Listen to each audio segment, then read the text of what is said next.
This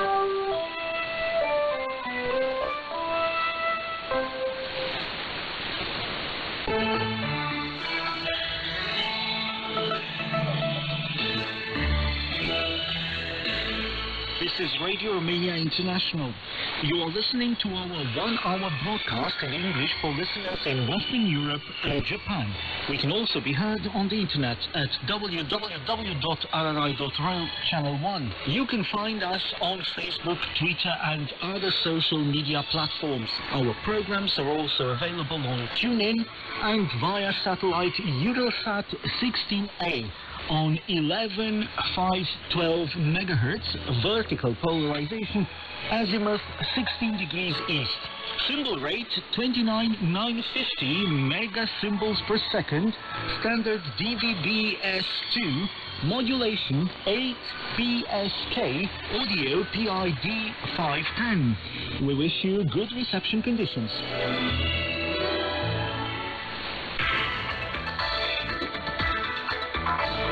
Hello, this is Daniel Biltz with the news, the headlines. The latest developments in the COVID-19 pandemic indicate that this is the best situation Romania has seen in the past year. Authorities on Monday announced 89 new cases and 63 related fatalities. The Senate in Bucharest on Monday endorsed a draft law initiated by the government on the measures referring to IT&C structures of national interest and the conditions of implementing the G5 networks. And the EU Justice and Home Affairs Council is meeting in Luxembourg. The latest developments in the COVID-19 pandemic indicate this is the best situation Romania has seen in the past year. Authorities on Monday announced 89 new cases and 63 related fatalities. 1,700 patients are presently being treated in hospitals, out of which 315 are in intensive care. 96% out of those infected since the beginning of the pandemic have been cured. The capital city, Bucharest, and all the counties are in the so-called green zone with less than 1 per 1,000 infections. Most of the cases have been reported in Bucharest, 15. No infection has been reported in 14 other Romanian counties.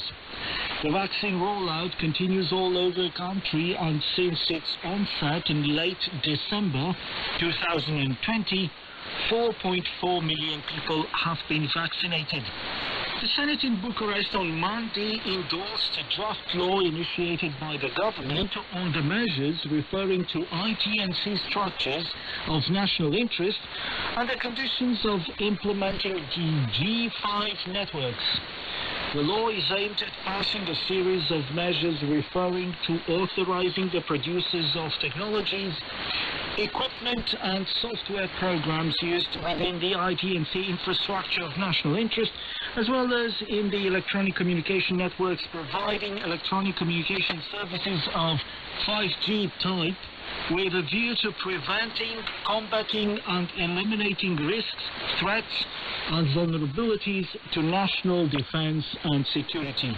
The EU Justice and Home Affairs Council is meeting for 2 days, Monday and Tuesday in Luxembourg.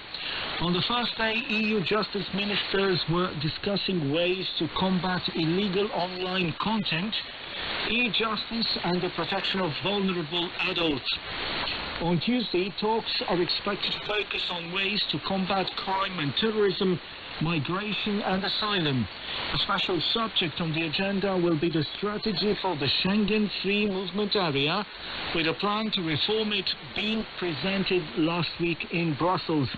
The EU Commissioner for Home Affairs, Ylva Johansson, stood for the entry of Romania, Bulgaria and Croatia into Schengen as soon as possible.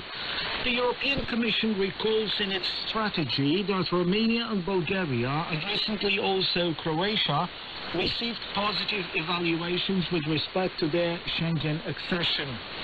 22 EU member states are currently in the Schengen area, as well as Iceland, Liechtenstein, Norway and Switzerland.